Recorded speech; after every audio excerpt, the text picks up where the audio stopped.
concept, and I know you got part of your core from being with charter schools and seeing, I think, Future Leaders Institute. But why don't you talk about the whole unraveling, like the great story about your son, and then how you put the wheels in motion, because that's what you do for financial companies.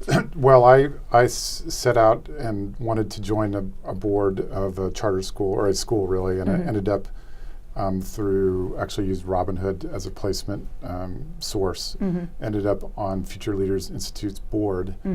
And they, unlike, say, a private school where a lot of the functions just finance oriented, they actually had an achievement gap, which is not uncommon really. They're in a low income district, close to District 5 and the north part of District 3, if you know the districts.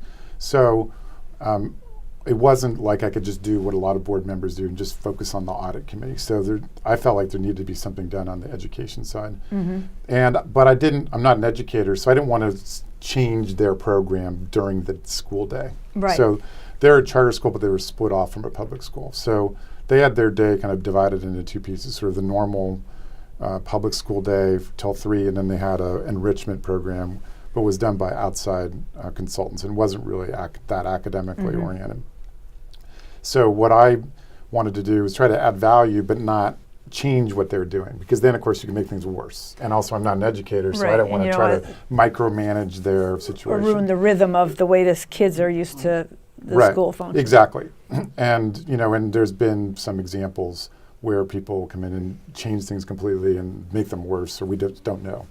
So I thought it would be interesting to fund a tutoring program because it's additive. And then I had, as I had mentioned, or you alluded to, success with one of my children. I have 4 children, and they're quite good students, but one of them was just being a little slow with reading. So we decided, I sort of did something, and my wife read to him, but we decided to teach him the 1,000 most common words, which represents 70% of all written words, just by really memorizing them in a somewhat rote fashion. But what we found was that actually kind of freed him, because then he could just recognize most of the words, and he was more fluent. Now he's a fantastic reader. He broke the clue. He broke the Now, of course, code, that may not be the greatest way to teach reading, but that was a way, and that worked for him.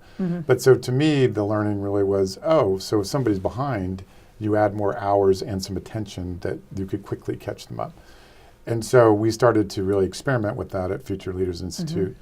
Initially, we did 1 year, and we just had tutors come in. And my only concern was, well, how do we, like, everybody was positive about it, and we did it during that enrichment time, so we weren't taking away from regular school time. So everybody's sort of positive about it, but I said, well, how do we know it was so great? And then the idea of using a computer software program came up.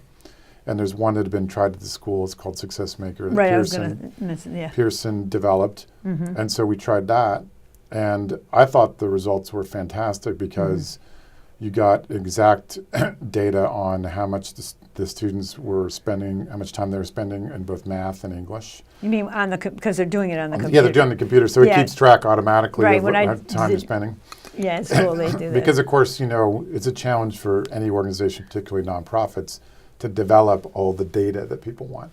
So, because we don't want to be an annoying organization where we're torturing the organization that we're giving money to and saying, well, where is all this data? So the program actually produces the data. And so you know whether the child is spending time, whether they're progressing, and you also know on an absolute basis where they stand. So if they're in 6th grade, then the program will event after about an hour, a couple hours on the program, will say, okay, well, your level is 5.5, so that means you're half year behind, or 6.5, you're half year ahead. So actually the output is also understandable. So you can tell a parent, well, okay, we got to work on that. Yeah, your kid is, you're supposed to be at 6th grade, and in a low income school, you could have children that are literally in 2nd grade. Not many, but some, and in 6th. So that kind of communicates the emergency to the parent. Whereas if you have some esoteric score, like 750 out of 800, like the SAT, parent might not know how to interpret that. Right. It's